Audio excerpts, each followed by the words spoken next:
নদীকে ঘিরে এদেশের সাহিত্য সংস্কৃতির বিকাশ ও সভ্যতার সূচনা হয়েছে। বুড়িগঙ্গাকে বলা হয় ঢাকার প্রাণ। টেমসের তীরে যেমন লন্ডন, সেইনের তীরে প্যারিস, তেমনি বুড়িগঙ্গার তীরে রাজধানী ঢাকা। কিন্তু এখন বুড়িগঙ্গার পাশ দিয়ে হেঁটে যাওয়াই মুশকিল হয়ে গেছে। পানিতে অক্সিজেনের মাত্রা আশঙ্কাজনক হারে কমেছে, বেড়েছে বিষাক্ত পদার্থের পরিমাণ। বিশ্ব নদী দিবস উপলক্ষে আয়োজিত অনুষ্ঠানে বক্তারা বলেন, বুড়িগঙ্গার করুণ পরিস্থিতির জন্য দায়ী অপরিকল্পিত নগরায়ন। তীর ঘেঁষে গড়ে ওঠা বিভিন্ন শিল্প কারখানা আর নদীতে নৌযান চলাচলে পোড়া মোবিলে প্রতিনিয়তই বাড়ছে দূষণ। হুমকির মুখে থাকা বুড়িগঙ্গাকে রক্ষায় সরকারি উদ্যোগের পাশাপাশি সবার সচেতনতা প্রয়োজন বলে মনে করেন এই কর্মকর্তা।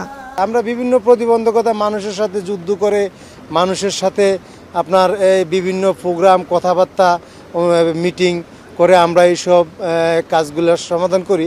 মানুষের সদিচ্ছা থাকতে হবে যে না, আমার বাড়ির পাশে একটা নদী আছে, নদীটা পরিষ্কার থাকবে, নদী দখলমুক্ত থাকবে, নদীর পাড়ে সুন্দর একটা গাছের বাগান থাকবে, আমরা ভালো নিঃশ্বাস নিতে পারবো এখান থেকে।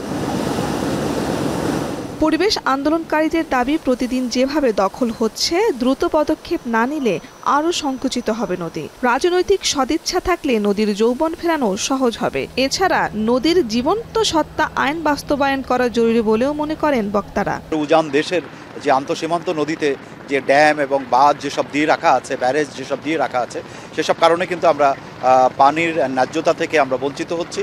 সেসব নিয়ে কথা এখন অনেক প্রকটভাবেই উঠেছে।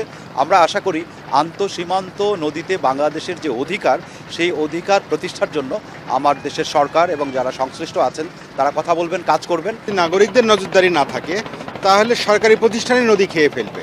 যে কারণে আমরা নদী দিবস বলেন, বিভিন্ন উপলক্ষে এরকম নদী পরিদর্শনে আসি, কারণ নদীটা হচ্ছে সরকারের না, রাষ্ট্রের, নাগরিকদের। এবং নদীর নজরদারি, নদী সুরক্ষার যে নিশ্চয়তা, সেইটা তখনই পাওয়া যাবে যখন নাগরিকরা সচেতন হবে, সতর্ক থাকবে।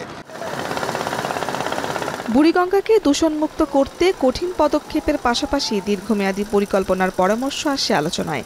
ঢাকার অন্য নদী ও খালের সঙ্গে বুড়িগঙ্গার সংযোগ সারা বছর নাব্য রাখার প্রয়োজন বলে মনে করেন পরিবেশবাদী ও সামাজিক বিভিন্ন সংগঠনের প্রতিনিধিরা। শারমিন পুতুল, এখন, ঢাকা।